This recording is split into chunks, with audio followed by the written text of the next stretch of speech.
Wednesday on the Locked On Fantasy Hockey Podcast, it is a fantasy hockey roundtable with one of the most astute minds in the game. Josh Wegman of TheScore joins us, and we'll get this paper.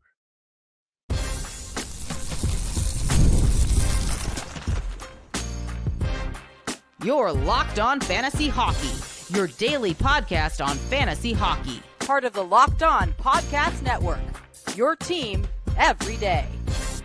What is good, my fantasy fanatics? Welcome back inside the lab to the latest episode of the Locked On Fantasy Hockey Podcast, your daily 30-minute source for all things fantasy puck. Shout out to the everydayers who continue to make us their first list every single day. We are a part of the Locked On Sports Podcast Network, the #1 sports podcast network in North America. Today's episode is brought to you by our friends at FanDuel Sportsbook. Download the FanDuel app right now at FanDuel.com. New customers with a $5 winning wager, $300 in bonus bets. My friends, we have one of the most astute fantasy hockey minds in the game. It is Mr. Josh Wegman of TheScore NHL joining us for today's episode. We're going to talk about a number of different topics: young guns, goalies, players he's got his eye on. We will wrap with bets. But for now, welcome into the show, Josh, a recurring guest, of course. Thank you for joining us once again. Yeah, thanks for having me on. It's good to talk to you guys again. Appreciate it. Over to you, Steele. Fire away with your first question, brother. Yeah, well, I mean, Flip and I have done so many episodes already this year, and we've kind of hit every single topic you could think of. And for me personally, again, we've had lots of conversations with the fantasy hockey community out there, whether they DM us on Instagram, social media, or just leaving comments on the YouTube channel. We had an episode a few weeks back about just some struggling superstars, some flops, if you will. And a lot of people put some high value into some of those first round, second round picks, obviously. So I want to know is, when to date right now, from everything that you've seen across the league, fantasy wise, and just in the NHL in general, which slumping superstar are you actually worried about long term? Because there have been a few that are still slumping right now. I'm worried about Auston Matthews. I think that's totally fair to say. I mean, this is a guy I was banking on a big bounce back season, not just from a fantasy perspective, but in reality too. And obviously it just hasn't quite panned out. The health concerns have flared up again. I don't know if it's better or worse that it's a new injury he's dealing with at the moment than what he dealt with last year. It's probably a little better, but the fact that this guy keeps getting banged up is awfully concerning to me. I have real doubts that he'll regain that 60-goal form that he's had twice in the past. 50 goals maybe, but 60, I don't know if I see it. And I had high hopes for him coming into this year. Do you think maybe he drops out of the first round, or is he still a perennial first round draft pick, or maybe because of these injuries and maybe the lack of goal scoring now and again some of that peripherals as well, maybe he drops to an early second round or mid second round pick? That would be dicey. I still think he's probably a late round pick, especially in 12-team league, late first round pick. But I think gone are the days, at least for now, where he's in a top 3, top 5 pick. We've also spoken a lot lately, Josh, about when a player like that is struggling, perhaps his production and fantasy value is elevated by what's going on with the team around him. I think you've seen that at times with Jason Robertson on the Dallas Stars, and now you're just seeing him go off once again, but they've kind of insulated him with good play around him. That ain't happening with 34 when he comes back right now, because I might not be in the war room with you anymore, good sir, but I've still been watching Maple Leaf hockey, and I'll say this: that game against the Montreal Canadiens on Saturday was one of the most anemic performances. I just straight up and down, no madness on the Toronto side. They were outworked, outplayed in every aspect: physicality, the faceoff dot, the defensive zone. Joseph Woll, if not for him, that game might have been 12-2. So we don't need to go down that path of madness, because your boy's trying to stay positive on today's show. But I love that take, Josh. So on point. Make sure you check Josh out online and on the TheScore app, and make sure you're checking out their new show, Top Shelf, at TheScore. Got to get the plugs in for you. But this year has been a young man's game. Carlson, Cutter, Gauthier, Celebrini, Bedard. There's a lot of obvious ones, but I need to know, Which guy have you had your eye on? Who's really impressed you? I think the two, Celebrini and Bedard, are pretty obvious. Has there been another young player, or is it one of those two that have really jumped off the page for you, fantasy or otherwise? Because clearly it is a young man's NHL right now. For sure. So for me, I really kind of expected this jump from Celebrini based off what he showed as a rookie. Like, his game is just so complete. He's such a great skater. He's so tenacious. That I expected. And Bedard, we always knew like he was capable of sort of reaching these heights. So for me, it's Cutter Gauthier I'm most impressed with, because I didn't necessarily expect this kind of jump this quickly. I mean, the guy already has 13 goals. He's leading the NHL in shots, which to me says this is sustainable. That shot creation is real. He's big. He's fast. He's got a heavy shot. I'm super impressed with him, and I think he's the real deal. Go ahead, Steele. No, I was going to say the same thing. I mean, at the beginning of the season, I was all over Cutter Gauthier as my sleeper pick from this Anaheim Ducks team. I think I had him projecting as a potential 35, maybe even 40 goal scorer. That's how good I thought he could be. And it's just honestly great to see how it's worked out in a win-win situation for kind of both Trevor Zegras and Cutter Gauthier. Just some fresh starts for both of them, and both having some great success with their new organizations. And when we come back after the break, I want to continue on sort of the young player rookie sensation this upcoming year, but specifically for goaltenders. I want to look at maybe some goaltending rookies or young goaltenders that when you look at a dynasty keeper league perspective of maybe keeping one of these guys. I want to get your take on that when we come back after the break. Absolutely love that, Steele, and you can't help but want to get a piece of this Anaheim Ducks crew. And that second line, that Cutter Gauthier is playing with Leo Carlson, and now that third player is, now I'm drawing a blank, and I'm really going to get upset. Who is he playing with? Leo Carlson, and help me out here. Troy Terry. I don't know. We'll get there after the break. Don't you worry about that. More questions for my friend Josh Wegman of TheScore. We've got big time bets coming up at the end of the episode. We have been red hot with those. Today's episode is brought to you by our friends at Monarch.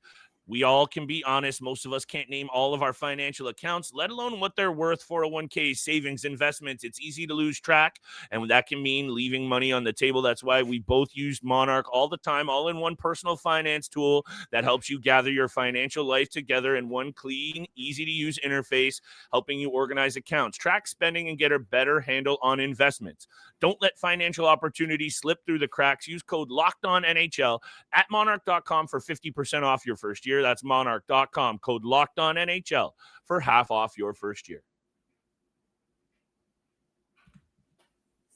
And thank you so much for making Locked On Fantasy Hockey your first listen every single day. Once again, thank you so much for making Locked On the #1 sports podcast network. Truly does mean the world to Flip and I. Thank you so much for all of that. Back to the conversation at hand with Josh from TheScore. Like Flip was just talking about, I mean, you see a lot of successful teams right now having these young players really just kind of blossom into what they were truly supposed to be. But I don't think any team can really be successful without a goaltender really providing some stability, reliability on in between the pipes and the blue paint as well. And some young goaltenders, I should say rookie goaltenders as well. Rookie doesn't always mean young, as some of them are 28, 29 years old playing in their first full season. Thank you. But when you look at some of these young or rookie goaltenders, which one has really impressed you the most this season? And which one can you see being, the main guy long-term? When you look at Askarov, when you look at Spencer Knight, Wallstead, Greaves, I'm even going to throw Devin Cooley in the mix for the Calgary Flames because, hey, he's got 7 games. He's got 7 games this year, but he's actually tied for the league lead in save percentage, a .935 save percentage, along with Jesper Wallstead of the Minnesota Wild. So when you kind of look at these young goaltenders, and again, I kind of want to bring it back to a keeper dynasty perspective, or maybe you keep one of these goaltenders moving forward. Which one has impressed you the most, and which one has long-term, achievements at hand? Spencer Knight has absolutely impressed me the most, especially just considering what this guy's been through the last few years of his career. He spent almost a full season in the player assistance program. Yeah, assistance program. Thank you. Thanks, Flip. Got you. Hey, by the way, Beckett Seneca. That's the third. That's the other player on that line. Right. So giddy up. It's a helpful situation here. Go ahead, Josh. Yeah. So for him to rebound from that, he's in Chicago now, and he's been to me, the best goalie in the NHL. And we're not even talking young guys. Like, he's leading the league in goals saved above expected.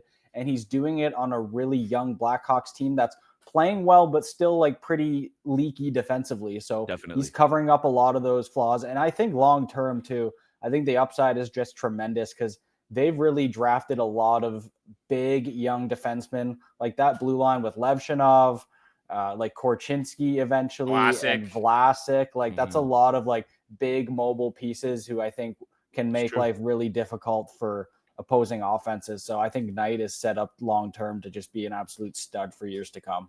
I really have my eyes kind of locked on the Chicago franchise. Oh, that was a nice plug on the Chicago franchise for the moves that they are needing to make over the next draft or two, because I think they've laid a really good foundation here, and the opportunity up front that needs to happen with insulating Connor Bedard. I know we're seeing Teravainen go off. Bertuzzi's look good. Nazar's kind of shown the real flashes that he's going to be that guy. When you have a player of that caliber, and we don't need to get into it because I think it's been covered at length, although I saw you guys talking about Bedard and the Olympic team, we don't need to get crazy now. However, they need to up that level of depth on the front top six around this player. So not to get off on the Blackhawks, wanted to mention that. Another question for you about the goalie market, because on this show, Josh, we talk a lot about goalies.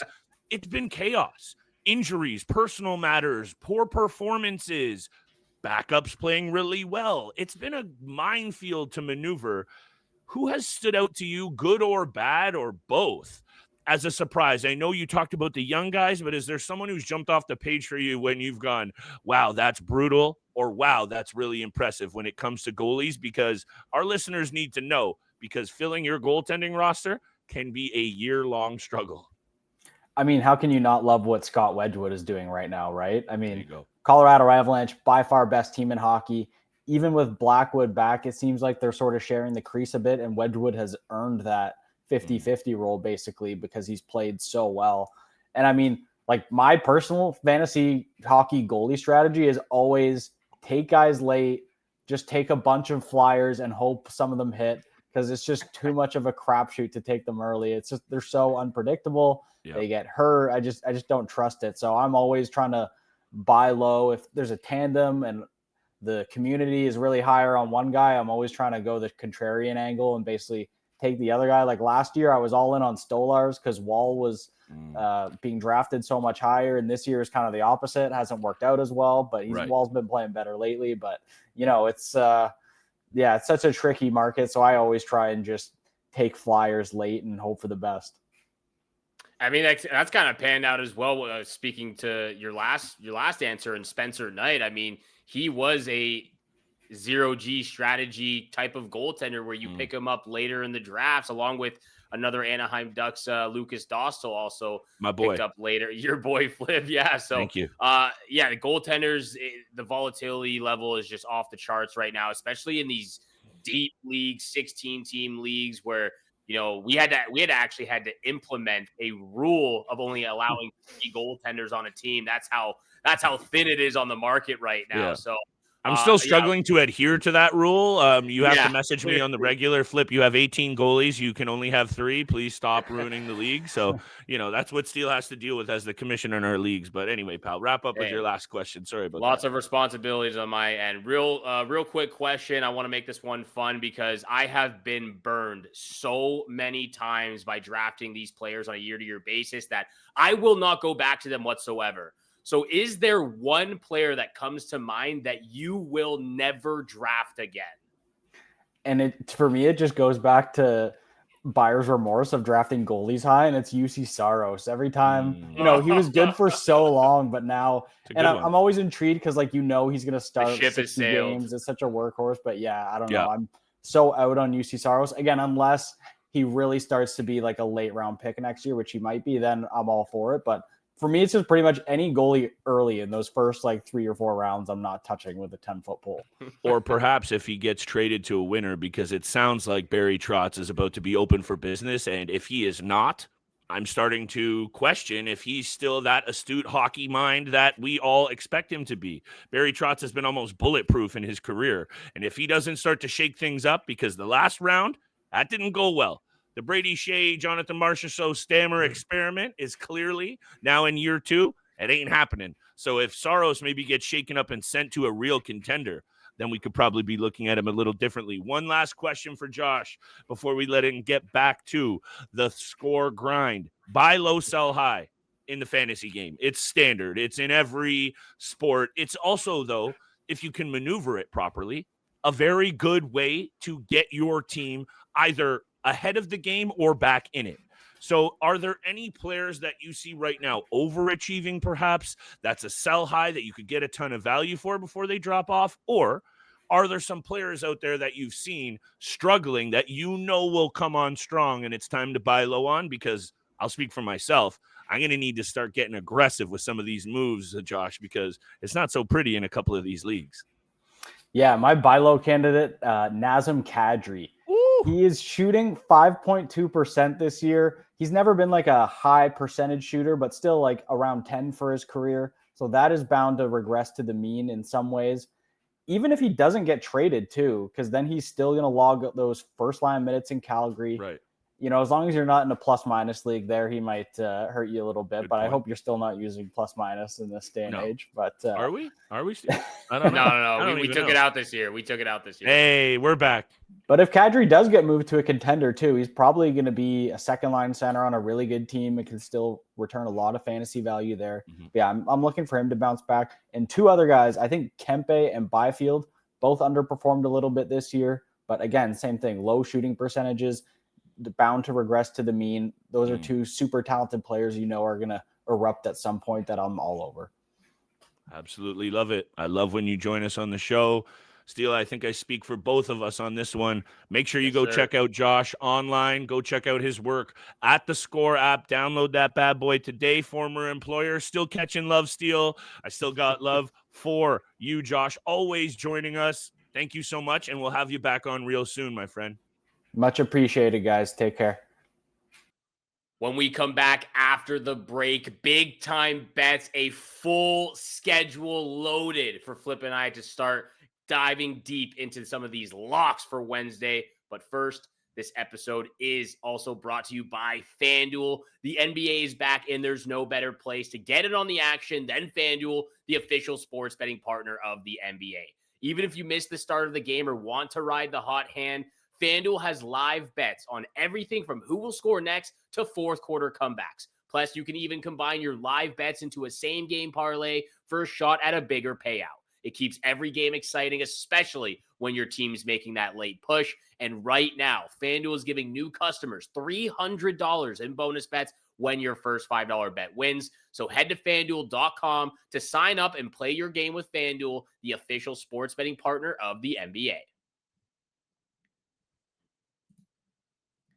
And once again, thank you so much for making the Locked On Fantasy Hockey Pod your first listen every single day, Flip. And I appreciate all that love and support, Flip. I am going to throw it over to you, my friend. I want to hear what you're cooking up for me and for all of us on Wednesday's bets. I'm cooking because I was so honest about what I saw from the Toronto Maple Leafs on Saturday. And I watched every single minute. And I didn't want to, Steele, but I wanted to see that game through. They're in serious trouble. They're in serious trouble. This is not like us coming on here and yelling and Stephen A. Smith and all that craziness. That's bad hockey. And there is no one coming to save this squad. And I know Auston Matthews is hurt. Was hurt. Matty Nyes is down.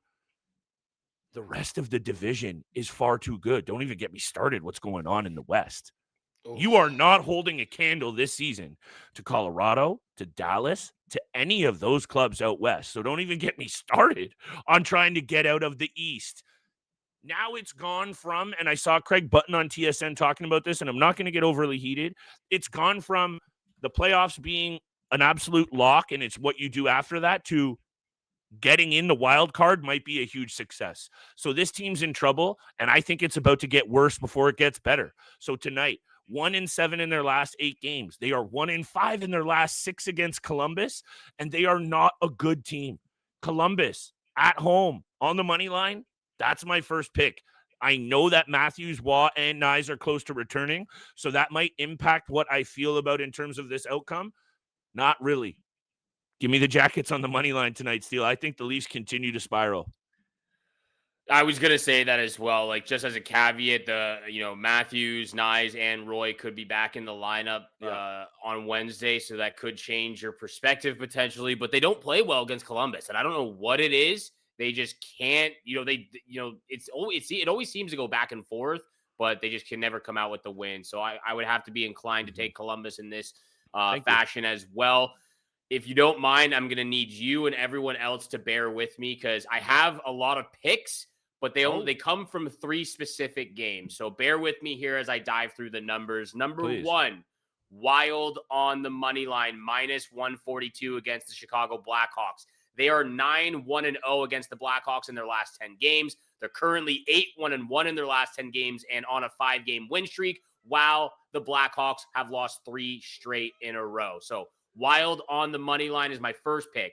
Player prop from this game, Boldy 3+ shots. He loves to shoot the puck. He only had 1 shot last game. I expect him to come out firing that biscuit once again against Chicago. Our top number 1 fan, AJ, here in the building as well. Mm-hmm. So let me repeat myself. Wild money line, -142. Boldy 3+ shots.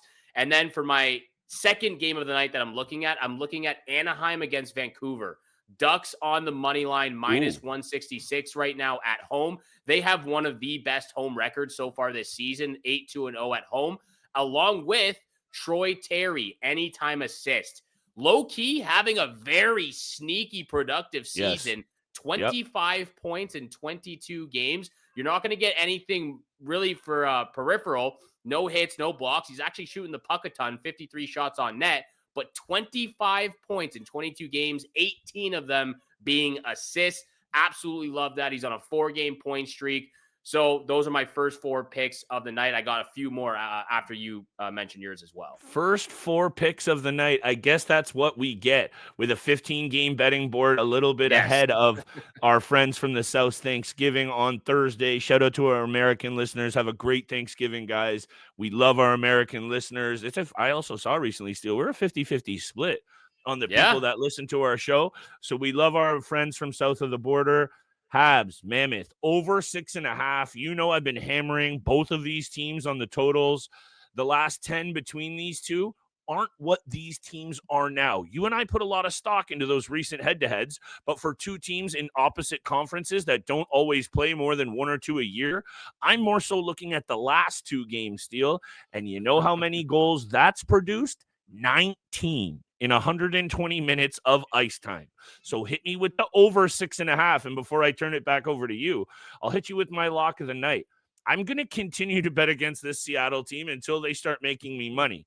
But in a spot here with the Dallas Stars, I know they're banged up. They've got a number of injuries, but they are still a very good team. And aside from that blip on the radar against Calgary and a 1-0 loss and 1-0 against the Islanders, they have been in every single game and winning them. Dallas is 9-1-0 in their last 10 against Seattle. Dallas, money line, on the road, lock of the night. Loving that pick as well. Mikko Rantanen will be back for the matchup too. My last 2 picks, again, bear with me. I got a lot of numbers I'm going to be throwing your way out there. Ready. Avalanche on the puck line, -144 against the San Jose Sharks. They have won 9 of the last 10 games against the Sharks. I know they lost the first game, the first matchup this season, but 8 of those 9 wins are by 2 or more goals. So I'm taking the puck line here at home in Colorado, along with either, you could take 1 or 2 of these ones, McKinnon 2+ goals at +470, or McKinnon 3+ points. Whoa. When I dove into the numbers for Nathan McKinnon against this franchise, he loves playing the San Jose Sharks. 25 points in his last 10 games against the Sharks. Has 4 multi-goal games against the Sharks in those 10 matchups. 8 of those 10 games, 2+ point games. 4 3+ point games in those 10. So this guy loves playing the Sharks. You could take the 2+ goals or the 3+ points, whichever one you're more feeling. But I think this is going to be a Avalanche-heavy, offensive pressured game where Nathan McKinnon once again takes over like we've seen him do every single night so far this season. So those are my 3 matchups that I'm really diving into. Yeah. I'm loving the picks here for Wednesday night. Good thing you've been stacking up that bankroll, because Wednesday nights are about to pop off up in here. I love it. Love the episode. Shout out to Josh Wegman of TheScore for joining us. Shout out to you guys. Make sure you're tapped in the rest of the week. We got more episodes coming.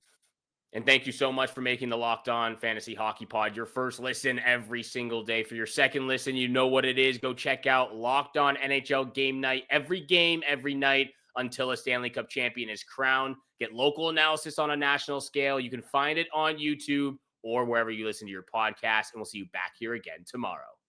Peace.